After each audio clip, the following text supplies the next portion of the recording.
nor had any of them warned me about this. Traitors. Even then, I was still naive enough to think I was winning some sort of Teacher of the Year award. But oh, my entire damn no. They had something else in store for me.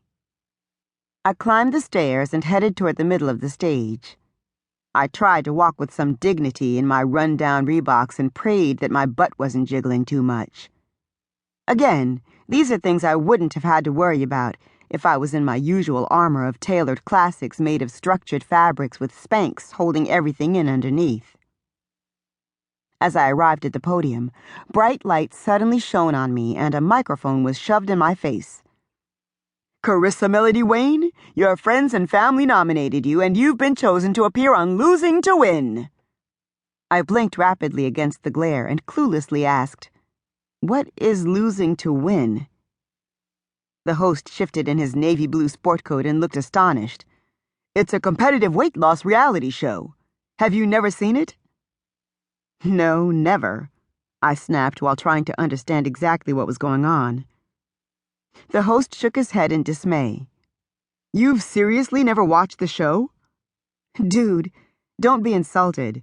I don't watch any reality shows. I teach literature. My taste runs more toward history, documentaries, AMC, PBS, that sort of thing." This seemed to stun Jim quiet long enough for me to absorb what he had to say. Wait a minute. Did you say a competitive weight loss show? No way would my people set me up to talk about how much weight I'd gained. Would they? Swindle found his plastic smile again. "Well, you have to admit you could stand to lose a few, Carissa." My jaw dropped as the audience gave a collective ooh sound. No, he didn't. "Carissa, here is a picture of you from your high school yearbook." This time the audience reaction was a breathy whoa sound. I turned in dismay as the wall behind me showed a gigantic picture of me doing the splits in the air in my size 4 Belle Haven High cheerleader uniform. Now, damn it, that was just mean. Battling through my emotions, I tried to look at myself objectively. I had the same thick shoulder-length sandy brown hair that curled easily around my face. Okay. Maybe now it was shot through with a gray streak here and there, and didn't currently look its best scraped back in a brown scrunchie. My skin was the same shade of cafe au lait. My caramel-hued eyes were still wide, oval with a tilt at the end. Decent lashes even without any cosmetic assistance. My lips were still somewhere between lush and full.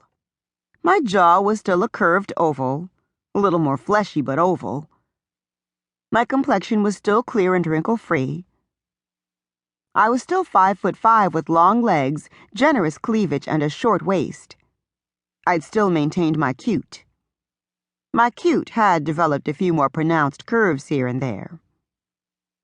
That's where the similarities between me and the smiling girl from 15 years ago ended. Young Carissa was ready to take on the world, and thought it was hers for the taking. She was 108 pounds of lean, muscled go-get-'em. I, on the other hand, weighed at least 50 more pounds. I was far more fluffy than lean these days. My cleavage had moved past generous to cup runneth over a few years back. My biggest muscle was my brain, and my get up and go had gotten up and fled without a backward glance years ago.